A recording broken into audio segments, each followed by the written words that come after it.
Today I definitely wasn't the most productive, but you know what? I decided to listen to myself and went on a run and got some really good thoughts out of it. My brain got to do some little breakdown, like a dance is what I'm thinking of, like just breaking down, just groove and dancing. It was great. Got some good thoughts from it. It really just made me think, like, wow. So I wanted to share those three thoughts, and they are: just because you don't show your strength doesn't mean you don't have it. Two, that social media does not equal validation.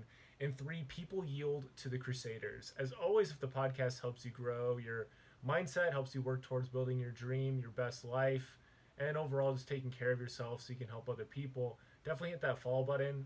Definitely going to get some more good stuff coming up on the podcast very soon. So thank you as always for the support. Let's just jump right into it.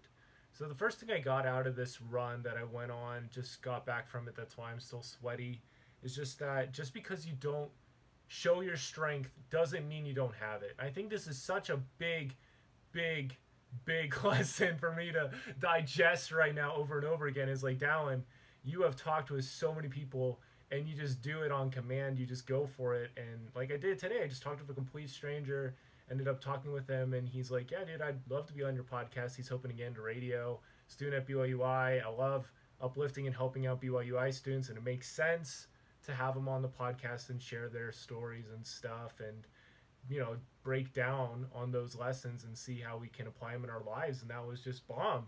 And I just kind of do that without really thinking about it. And then there's other days where I just don't do that, but I have the power to do it. And the same thing goes with this run. I literally just ran like almost a sprint for like the entire time until I slowed down like halfway through. But I was gunning, dude. It's like, this was not possible. Like 14, 15-year-old me when I first started running, I couldn't do this. But I have developed a ton of strength with this, with voice, with other stuff. And you got to celebrate that. And if I'm not using that strength, it doesn't mean it's all of a sudden like gone. No. You've put in way too much work for it to just all of a sudden be gone. Maybe you aren't using that muscle, but it's still in there. Like, you still have that muscle. You've still strengthened it to a certain degree. And once you start to like resurrect or just kind of bring that thing back, it does start to pay off and use to like do start off from where you were. I mean, I just think it just depends obviously how old you are and stuff, but you're a lot stronger than you give yourself credit for a lot of the time. I mean, I've pushed myself a lot. When I worked at Pizza Hut, there's days you work really long, and then podcast and uh, job and work. I mean, those are the days. Like, and these are the days too. These are special days.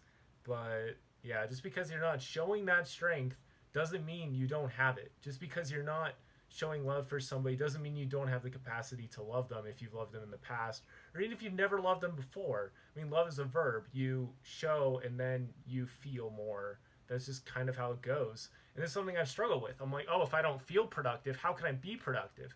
And that's super wrong. You just go for it, and all the good blessings and vibes and feelings just kind of follow. So the first thought is just, you're way stronger than you might think you are. Just because you're not showing that strength doesn't mean you don't have it.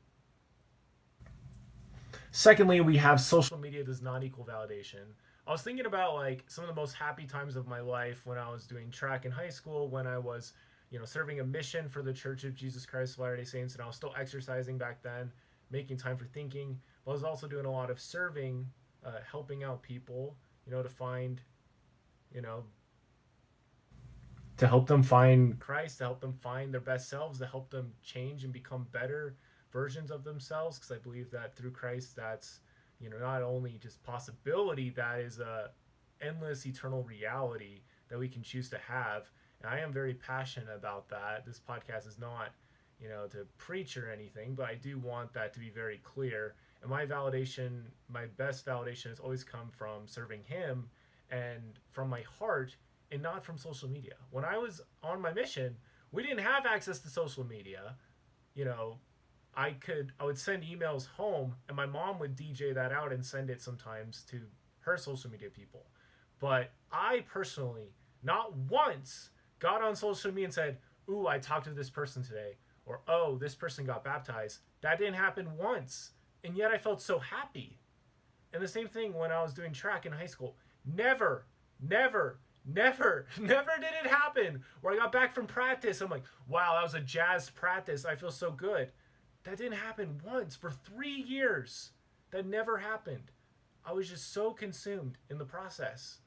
And not like it's, you got to share your progress, you got to help other people grow and stuff. But there's a beauty with recognizing that social media does not equal validation. I think it's really easy to think that.